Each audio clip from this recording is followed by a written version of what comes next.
Hello everyone, Arlisha here, and welcome to another video. Look at that.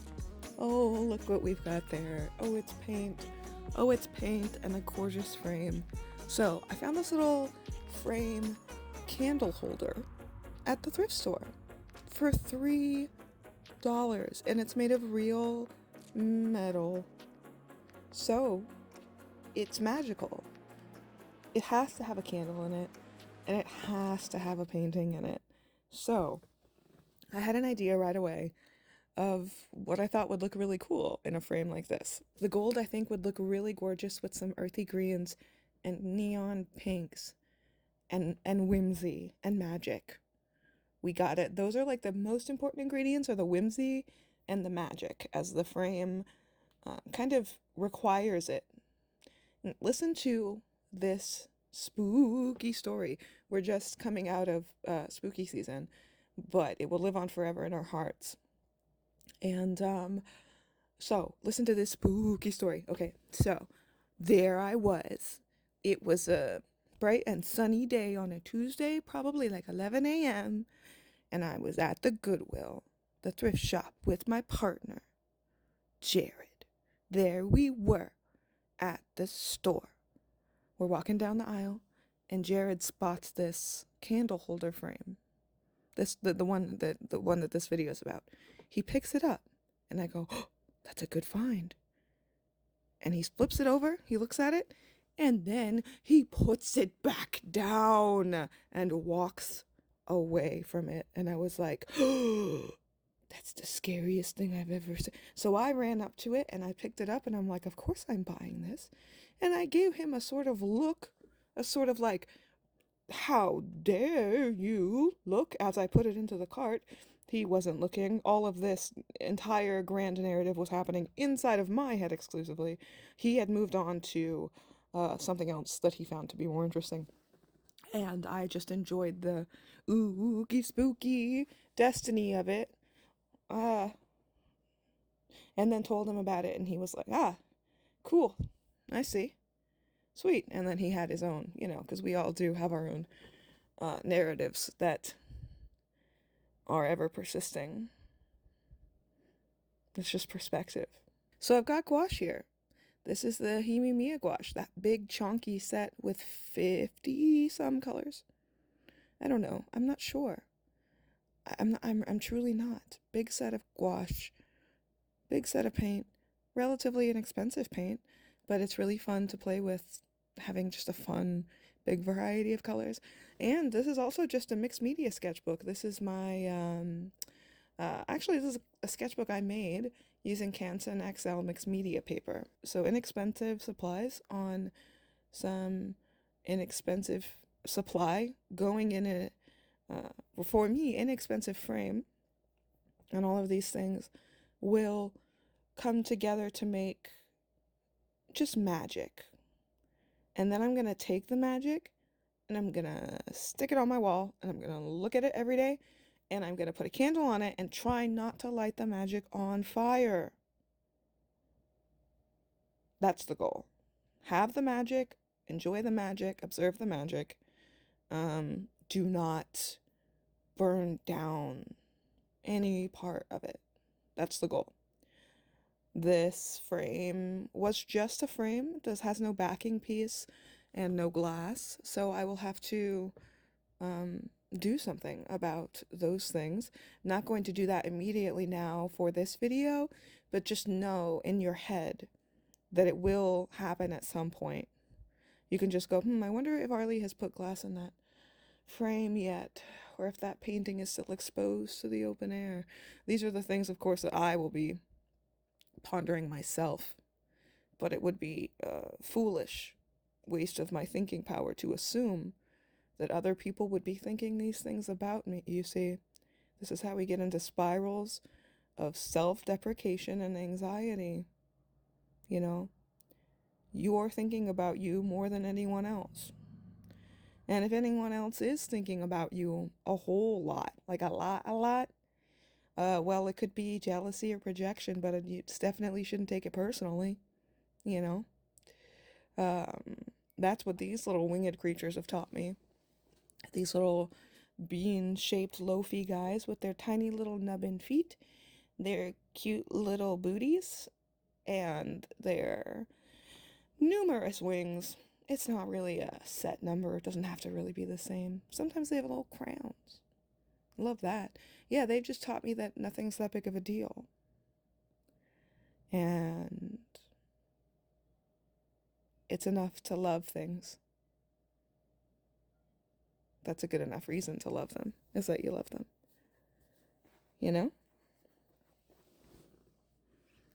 Yeah.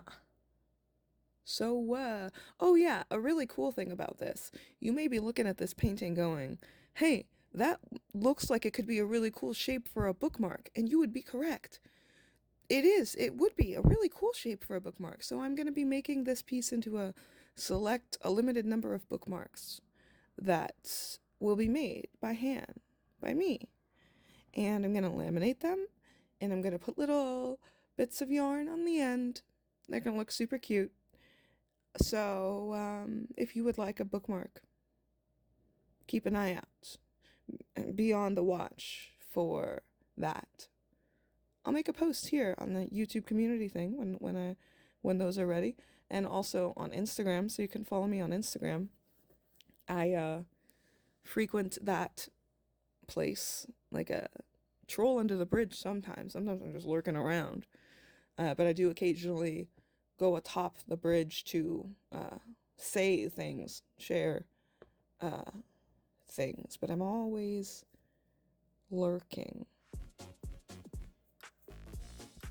Not always. But you know,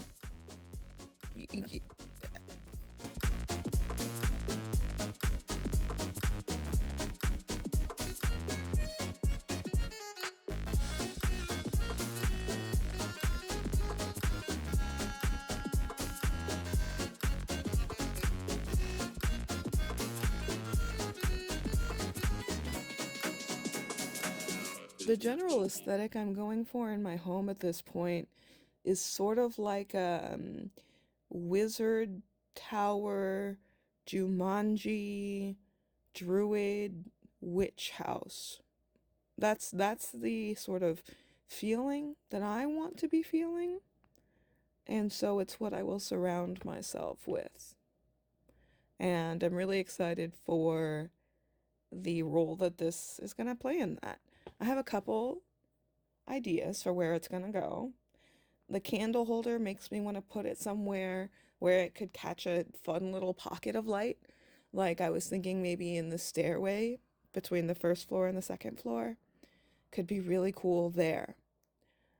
There's also this wall in the living space, and the wall is like, there's a section of, I'll show it to you, you'll see it. Anyway, I'm trying to decide where the perfect little corner of magic is for this particular item.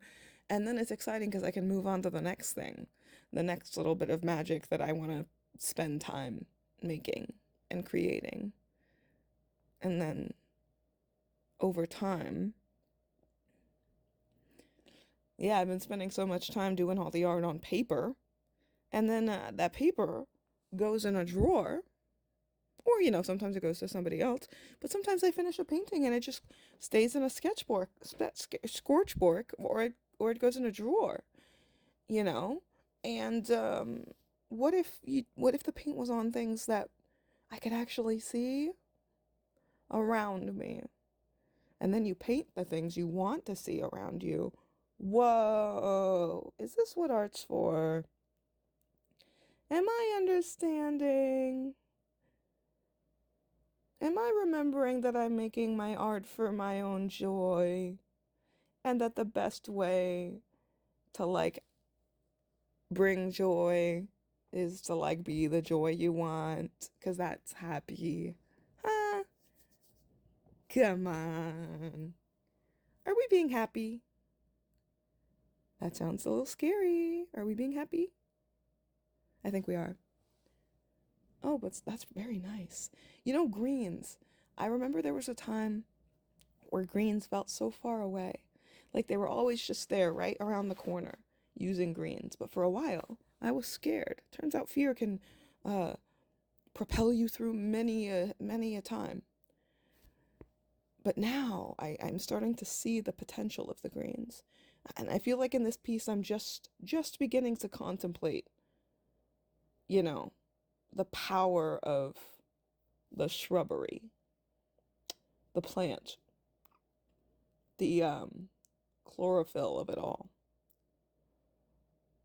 And what's more joyful than putting light paint on a dark painted surface? It basically making highlights, but I mean, like, even if you don't know how to paint, if you just take some dark paint and then on top of that you put little bits of white paint or like another light color, you can pick the colors, or whatever your little heart desires. You just put the light ones on top of the dark ones when it's opaque stuff, right? That means you can't see through it. And you're a painter. You're an artist, a magician. And that's, ooh, you can do that in a couple minutes and experience the joy of painting, or you can follow a tutorial from Ghost Bob Ross on his YouTube channel. But like this way, it could be quicker. I don't know, Bob Ross is really efficient. He's knocking those paintings out in what, like 26 minutes? Super speedy quick. Posca pens are really nice on top of the gouache, as they're basically like little opaque acrylic pens, you know? Oh gosh, oh, it's so fun. And the painting looks really cute, just like this, on the paper, on the piece of paper that I cut out of my sketchbook, but cropped up and ready and the appropriate size to go into the painting. Oh my goodness, my excitement is just bubbling up, because at this point I haven't even seen it on the wall yet with the candle. Like, this is going to be a first for both of us. We're both preparing to see something marvelous as the effects of time travel and video editing go. Oh goodness, the moment is fast approaching for us all. I made a little backing out of card stock, like, and, you know, heavy cardstock things, and duct tape, neon pink duct tape. And then I, with a little bit too much aggression, shoved it into here. I'll be more careful. I also want to make a mat to separate the frame from the artwork so they're not physically touching each other. And then get some sort of glass or recycled clear thin plastic or something to protect the painting from the elements, one of which being me. I think that everyone will benefit from that, and then I can just not set anything on fire and we'll be good to go. Oh my goodness, let's get this thing on the wall. Pretty please. Thank you all so much for being here and for watching this video. I hope you've enjoyed it. I've enjoyed it quite a lot. It's been, sorry, I can't stop doing that. It keeps happening. Anyway, I love you all so much. Thank you to my patrons for your support. I will talk to you all the next time that I talk and it's to you. All right, I love you. Goodbye.